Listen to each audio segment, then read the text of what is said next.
Good evening guys. आज हम लोग ग्राफी विधि के द्वारा एक्स और वाई का मान ज्ञात करना सीखेंगे। और इसे शुरू करने से पहले आप मेरे चैनल द बेस्ट ट्रैक को ज़रूर से ज़रूर सब्सक्राइब करें और बेल आइकन को दबाएं ताकि इसके नोटिफिकेशंस आपके पास जल्दी से जल्दी आ सकें। तो चलिए वीडियो को स्टार्ट करते हैं। एक्स और वाई का मान ज्ञात करने के लिए सबसे पहले हम लोग इक्वेशन 1 से शुरू करते हैं। तो यहाँ पर हम लोग x बराबर, जब x बराबर 0, तो इसका मतलब ये हुआ कि हमें इस क्वेश्चन में इसको सॉल्व करने से पहले x की जगह पर 0 वैल्यू पुटअप करेंगे और फिर जब x का वैल्यू क्लियर कर लेंगे तो फिर y की जगह पे वैल्यू पुटअप करते हैं। तो जब x बराबर 0 रखेंगे तो इसे कैसे बनाएंगे, तो स्टार्ट करेंगे, लिखेंगे 5 into 0 minus 3y minus 7 that is equal to 0। फिर नेक्स्ट वे में ये 0 हो जाएगा, 0 से मल्टीप्लाई होने के बाद बचेगा आपका हमारे पास 3y माइनस 7 बराबर 0।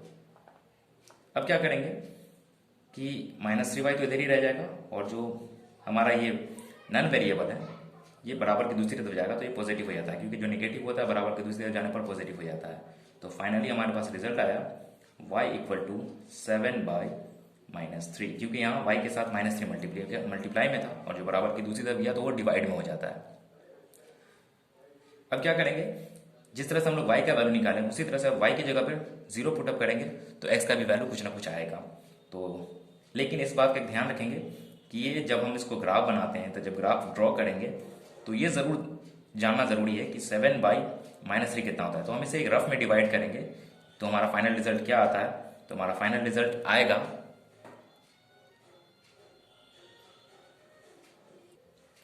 तो हमारा ये वैल्यू आएगा माइनस 2.33। अब इसी तरह से फिर y का मान ज्ञात करेंगे तो लिखेंगे जब y बराबर 0, तो अब क्या करना है कि इस इक्वेशन में y की जगह पे 0 रखेंगे और देखेंगे कि हमारा फाइनल वैल्यू x के लिए क्या आता है। तो अब इस इक्वेशन में y की जगह पे 0 रखेंगे और इस बात का ध्यान रखेंगे कि कैलकुलेशन में मल्टीप्लाई, सब्सट्रैक्शन और जो हमारा एडिशन होगा उसमें मिस ना हो, नहीं तो थोड़ी सी गलती की वजह से हमारा आंसर गलत आ जाएगा और फिर मेहनत बेकार चला जाएगा। तो अब y के लिए वैल्यू पुटअप करेंगे तो लिखेंगे 5x माइनस 3 इंटू वाई की जगह पे अब 0 लेना है तो यहाँ पर हमारा y है 3 के साथ मल्टीप्लाई है, कोफिशिएंट के साथ गुना है तो यहाँ पर 0 आ जाएगा, 3 into 0 then minus 7 equal to 0। Next way में नेक्स्ट स्टेप पे हमारा होगा 5x माइनस 7, क्योंकि ये 3 0 के साथ मल्टीप्लाई होकर पूरी तरह से 0 हो जाता है तो हमारे पास रिमाइंडर बचेगा 5x माइनस 7 इक्वल टू 0।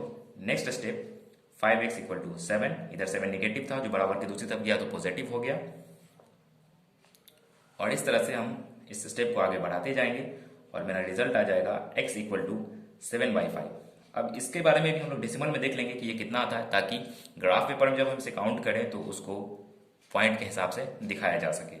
तो 7 में 5 से डिवाइड करेंगे तो हमारा रिजल्ट होगा 1.4। ये हमारा पॉजिटिव आया और y का वैल्यू हमारा नेगेटिव आया था और x का वैल्यू पॉजिटिव आया था। तो जब हम इस तरह से वैल्यू निकाल लेते हैं तो इसको एक ग्राफ में एक बॉक्स बना करके लिख लेते हैं, ताकि जब हम इसको ग्राफ में बनाते रहें तो हमारा रिजल्ट एकदम एग्जैक्ट आए। तो इस तरह से हमारा ग्राफ में जो फाइनली रिजल्ट तैयार होगा वो होगा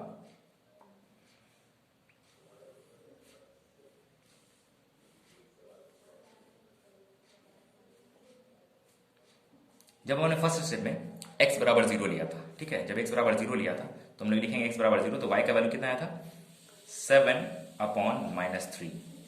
और जब हम लोगों ने y का वैल्यू 0 किया था तब हमारा x के लिए वैल्यू आया था, और जब हम लोगों ने y के लिए 0 वैल्यू लिया था सेकेंड वाले में, सेकेंड स्टेप में, तो x के लिए वैल्यू आया था 7/5। लेकिन इस बात का ध्यान रखेंगे कि जब 7/-3 को ग्राफ में दिखाएंगे तो वैल्यू यहाँ से क्लियर करेंगे और जब 7/5 को दिखाएंगे तो वैल्यू यहाँ से क्लियर करेंगे 1.4 से।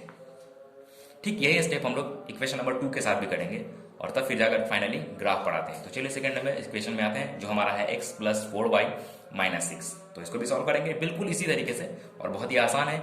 इस ग्राफ को बना करके हम अपने 5 नंबर रिकवर कर सकते हैं, जो कि मैट्रिक के इस बार के एग्जाम में ये वेरी वेरी इंपॉर्टेंट है। जब x इक्वल टू 0। तो जब x इक्वल टू 0 करेंगे तो हमारा जो रिजल्ट बनेगा वो कुछ इस तरह से बनेगा। x की जगह पे हम लोग 0 पुट करेंगे प्लस 4y अपनी जगह पे -6 दैट इज इक्वल टू 0। अब क्या करेंगे हम लोग, इस नन वेरिएबल को बराबर की दूसरी तरफ ले जाते हैं, तो हमारे पास बचेगा अगला स्टेप में 4y that is equal to 6।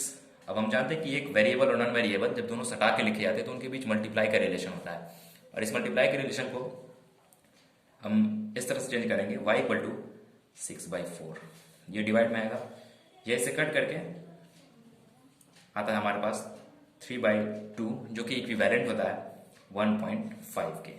फिर अगेन हम लोग अब y के लिए वैल्यू पुट अप करेंगे, तो y के जगह पे जब हम 0 लेंगे तो हमारा क्या रिजल्ट आएगा, तो लिखेंगे जब y इक्वल टू 0 उसी इक्वेशन में जो कि हमारा है x प्लस 4y माइनस 6, तो मेरे पास आएगा x equal to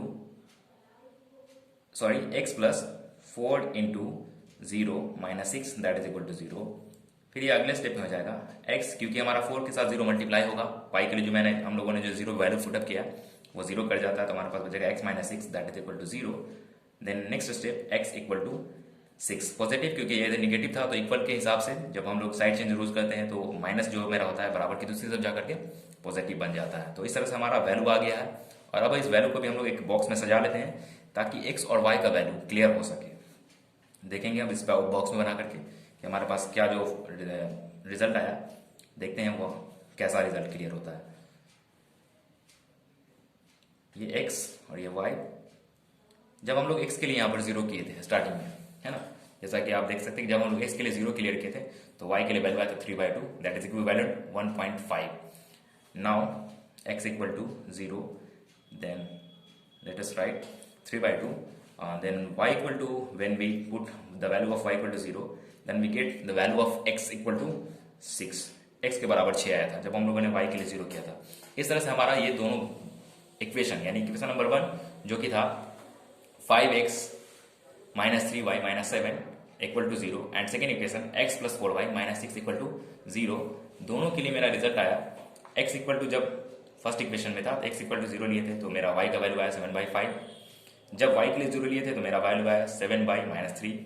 x equal to जब सेकेंड इक्वेशन में जो मेरा x प्लस 4y माइनस 6 था तो वहां पर जब हम लोग x इक्वल टू 0 किए थे तो y का वैल्यू 6 आया था, सॉरी y का वैल्यू 3/2 आया था, और जब हम लोगों ने y के लिए 0 किया था तो x का वैल्यू 6 आया था। तो इस तरह से हम लोग वैल्यू क्लियर करते चल देंगे। एक बार फिर से इसको समझ लेंगे कि जब हम लोगों ने फर्स्ट इक्वेशन में x के लिए वैल्यू 0 किया था तो y का वैल्यू 7/-3 आया था, और जब y के लिए 0 किया था तो x का वैल्यू 7/5 आया था जो कि रिजल्ट से क्लियर है। और सेकेंड इक्वेशन में जब हम लोगों ने x बराबर 0 किया था तो y 3/2 आया, और जब y इक्वल टू 0 किया तो x बराबर 6 आया। अब हम अपने इस रिजल्टेंट को ग्राफ में दिखाएंगे। So let's start in graph. अब हम लोगों ने अपना ग्राफ खींच लिया है जिसमें हम लोगों ने राइट हैंड साइड में x और left hand side x dash, upper की तरफ y और नीचे की तरफ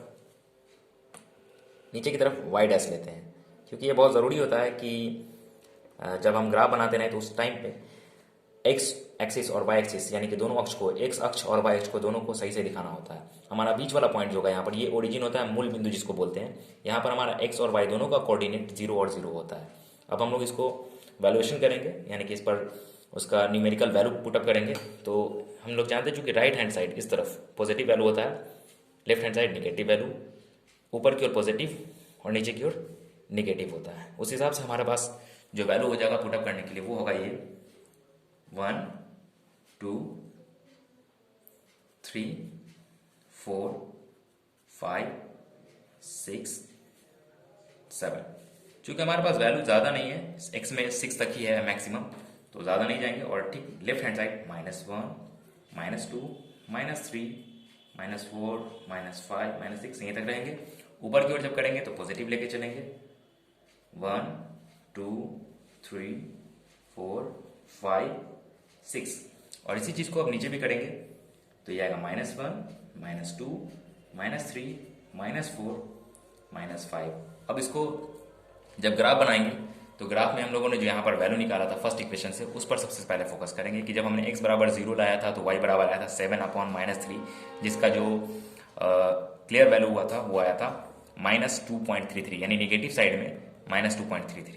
तो x इक्वल टू जब 0 लेते हैं तो x अक्ष पे कोई वैल्यू नहीं आएगा क्योंकि x 0 है, तो y पे जाएंगे हम, जो कि मेरा है -2.33। तो और y किस तरफ होगा, नीचे, एक्सिस में नीचे की तरफ।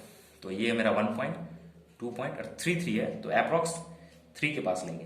1 यहाँ पर एक जो कि मिलीमीटर में होता है उस डेसिमल से लेंगे। तो 2.33 करने के लिए ये पहला, दूसरा और तीसरा, ये 2.33 हुआ। अगर हम यहाँ आएंगे तो 2.5 हो जाएगा, ये 2.4 होगा, तो ये 33 होगा। तो 2.3 पर हम लोग डॉट करेंगे। ये रहा 2.3, ये हमारा एग्जैक्ट मिल गया। अब हम लोग इसका वैल्यू लिख देंगे। जो मैं हम लोगों को वैल्यू आया था वो था कितना, पहले वैल्यू नहीं लिखेंगे, पहले हम लोग एक एक्सिस खींच लेंगे, यानी कि एक लाइन बना लेंगे। जो क्रॉस सेक्शनल लाइन बनता है, प्रतिच्छेदी रेखा जो बनेगा उसको पहले खींच लेते हैं। तो फिर सेकेंड वैल्यू, जब y इक्वल टू, जहाँ पर x इक्वल टू 7/5 है, यानी कि जो अप्रॉक्स है 1.4 के, और y बराबर 0 है, तो अब y बराबर 0 होकर x का वैल्यू आएगा 7/5, दैट इज इक्वल टू 1.4 के बराबर। तो 1.4 हमारा x पे होगा, यहाँ पे 1, और ये मेरा 1.5 हुआ, ये होगा 1.4। इन दोनों लाइंस को अब मिला देते हैं। मिलाने के टाइम में इस बात का एकदम ख्याल रखेंगे कि हमारा लाइन ओवरलैप नहीं हो, यानी एक दूसरे पर चढ़े नहीं, दोबारा खींचने की जरूरत नहीं पड़े, एक ही बार खींचेंगे। ये देखिए, और इस तरह से हमारा फर्स्ट क्रॉस सेक्शनल लाइन, यानी कि पहली प्रतिच्छेदी रेखा खींच ली गई है। अब इसका वैल्यू यहाँ लिख देंगे। तो ये मेरा था x0 एंड 7/-3। यहाँ पर थे x बराबर 7/5 एंड 0 y के लिए था। इस लाइन का नाम जो है वो उसको लिख देंगे। तो इस लाइन का नाम है 5x - 3y - 7 बराबर 0।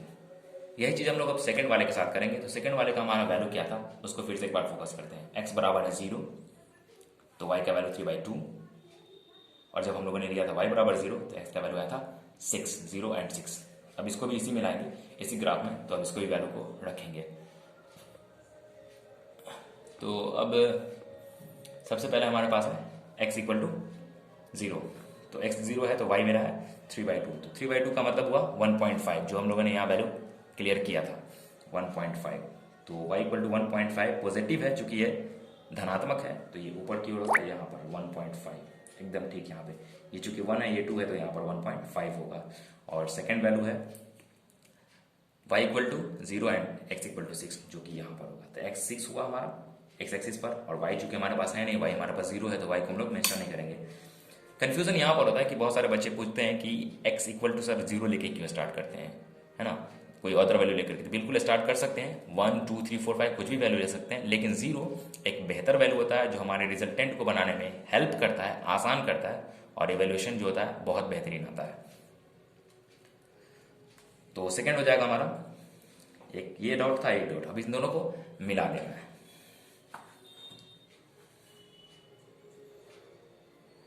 अब हम इसे मिलाएंगे इस तरह से, कुछ देखेंगे कि कहीं पर से हिले नहीं।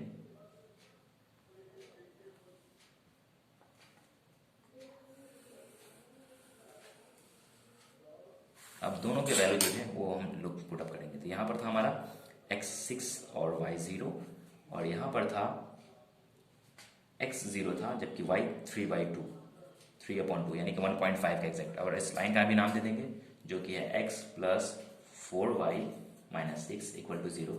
देखेंगे कि ये दोनों लाइन क्रॉस कहाँ पे कर रहा है, जहाँ पे क्रॉस करता है वही हमारा मेन रिजल्ट होता है।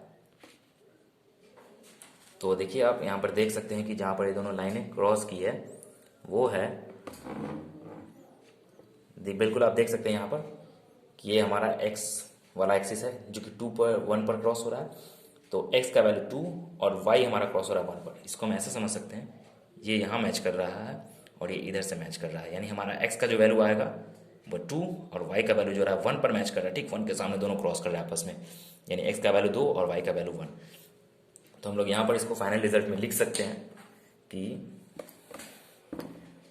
दैट्स वाई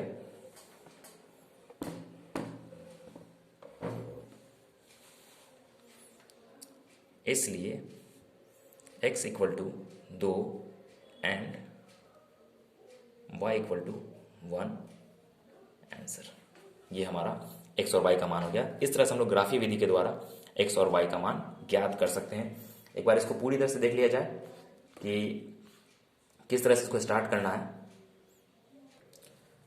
तो हम लोगों ने स्टार्ट किया था first equation 5x minus 3y minus 7 equal to 0 से, जहां हमारा रिजल्ट आया था x equal to 0 and y equal to 7y minus 3, x बराबर 7/5 and y equal to 0। Second equation था x इक्वल टू, जिसमें x बराबर 0 आया था और x बराबर हम लोगों ने 0 लिया था तो y का वैल्यू 3/2 आया था, और जब y बराबर 0 लिया था तो x बराबर 6 आया था।